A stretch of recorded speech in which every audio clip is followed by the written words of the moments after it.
Assalamualaikum warahmatullahi wabarakatuh. Salam Om Swastiastu. Namo Buddhaya, salam kebajikan. Kepada yang terhormat Bapak eh, Muhammad Hanafi selaku dosen pengamat mata kuliah manajemen K3, dan pada teman-teman yang saya banggakan, di sini saya akan menganalisis manajemen K3 dari perusahaan PT Semen Batu Raja Tbk. Sebelum itu saya akan memperkenalkan diri saya terlebih dahulu. Nama saya Muhammad Abdul Salam Alfarman dengan NIM 208 1133 4162. Baiklah, di sini ada beberapa pokok pembahasan yang akan saya bahas dalam analisis saya terhadap perusahaan PT Semen Batu Raja. Yang pertama ada program kesehatan keselamatan kerja dari PT Semen Batu Raja Tbk. Yang kedua ada teknologi dan alat-alat ketiga yang digunakan oleh perusahaan. Yang ketiga ada tipe-tipe kecelakaan kerja di dalam ruang lingkup perusahaan. Yang keempat ada dampak, kerugian, penanggulangan dan kecelakaan kerja. Di sini juga akan dijelaskan mungkin dari dampak, kerugian dan penanggulangannya pada saat terjadi kecelakaan di dalam ruang lingkup perusahaan. Yang kelima ada resiko bahaya fisik dan psikologis. Risiko dan bahaya fisik dan psikologis ini mungkin akan dijelaskan melalui secara kejadian nyata. Selanjutnya ada penyakit akibat kerja, pertolongan pertama pada kecelakaan kerja, aplikasi K3 perkantoran IT, dan yang terakhir ada sistem manajemen K3. Sebelum saya memulai pembahasan tadi, saya akan memperkenalkan terlebih dahulu. Ada di sini ada profil PT Semen Batu Raja Tbk. Perusahaan produk semen ini didirikan pada tanggal 14 November 1974, yang mana perusahaan ini lahir dengan nama PT Semen Batu Raja Persero dengan kepemilikan saham sebesar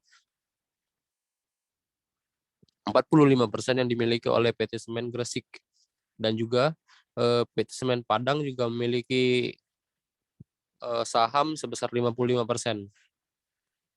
Langsung loncat selama 5 tahun kemudian, pada tanggal 9 November 1979, perusahaan ini berubah status dari penanaman modal dalam negeri atau PMDN menjadi Persero dengan komposisi saham sebesar 88% yang dimiliki oleh pemerintah Republik Indonesia.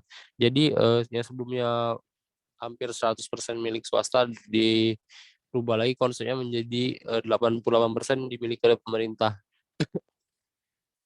Dan seperti PT Semen Padang yang tadi memiliki saham sebesar 55% diubah menjadi 7%, dan PT Semen Gresik sebesar 5%. Beberapa tahun kemudian, pada tahun 1991, saham perseroan ini diambil alih secara penuh oleh pemerintah Republik Indonesia. Jadi PT Semen Batu Raja Persero Tbk ini sudah resmi 100% dikuasai oleh pemerintahan Republik Indonesia. Dan selanjutnya perseroan ini mengalami perkembangan hingga pada tanggal 14 Maret 2013, PT Semen Batu Raja ini mengalami perubahan status menjadi perseroan terbuka dan berubah nama menjadi PT Semen Batu Raja Tbk Persero. Baiklah, di sini ada saya akan menjelaskan tentang program kesehatan dan keselamatan kerja. Perseroan ini menjalankan tanggung jawab sosial terhadap ketenagaan dan keselamatan kerja dengan mengacu perundang-undangan yang berlaku.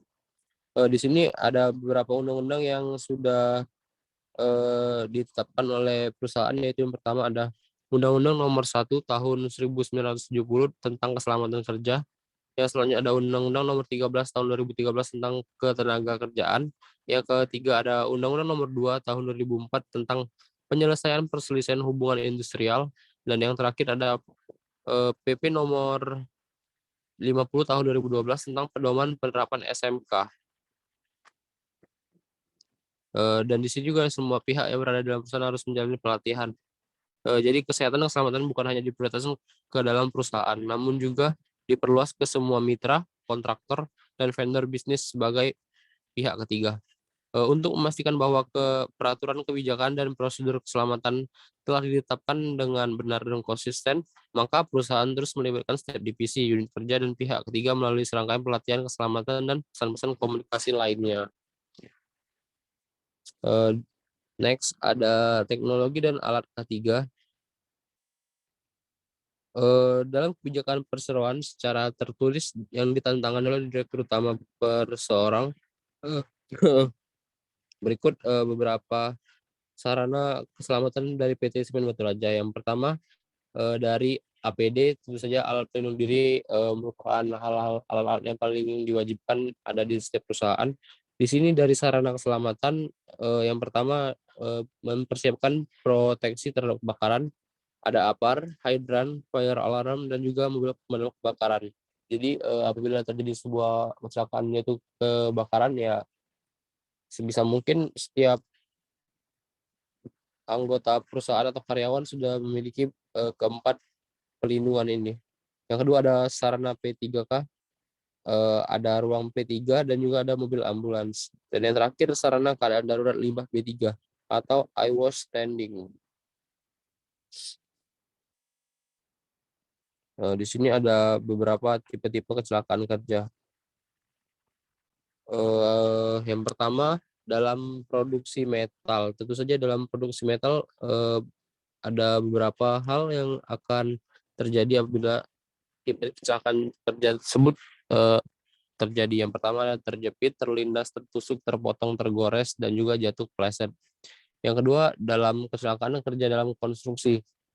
Yang pertama bisa kejatuhan barang dari atas, terinjak, terkena barang dari atas, terkena barang yang runtuh, dan tertabrak. Mungkin itu saja tipe-tipe kecelakaan kerja yang mungkin bisa saya dapatkan.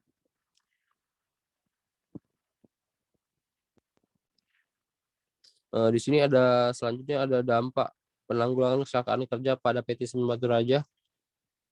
PT Semen Batu Raja ini memiliki sebuah komitmen yang dijelaskan sebagai berikut. Yang pertama, memenuhi semua peraturan keselamatan kerja sesuai dengan perundang-undang yang berlaku dari persyaratan dan lainnya yang berkaitan dengan penerapan K3 di tempat kerja, menghilangkan bahaya dan meminimalisir resiko K3, menyediakan dan menciptakan menghilangkan bahaya dan minimalisir risiko K3, menyediakan dan menciptakan tempat kerja yang aman, nyaman, sehat, dan efisien bagi setiap orang yang berada di lingkungan perusahaan, guna bisa menciptakan budaya keselamatan serta senantiasa meningkatkan kualitas pengelolaan keselamatan kerja dengan menetapkan sistem manajemen keselamatan dan kesehatan kerja dan melakukan pencegahan terhadap kecelakaan kerja, penyakit akibat kerja, atau kebakaran. Di sini ada beberapa risiko bahaya fisik dan psikologis dari para karyawan yang bekerja di PT Semen Batu Raja. Yang pertama ada risiko yang digunakan dalam perusahaan adalah pertama transparansi, bahwa setiap seluruh potensi risiko yang ada pada setiap aktivitas bisnis perusahaan harus didokumentasikan dan dilaporkan secara terbuka dan tanpa mengorbankan aspek kerahasiaan agar seluruh risiko potensial teridentifikasi sehingga setiap keputusan yang diambil terkait dengan pengelolaan risiko dapat dijustifikasikan. Yang kedua ada integrasi. Penerapan manajemen risiko perlu diintegrasikan ke dalam proses bisnis organisasi, dalam proses pengambilan keputusan bisnis oleh seluruh lapisan manajemen dan ke dalam nilai dan budaya organisasi. Yang ketiga ada pendekatan proses pada manajemen risiko.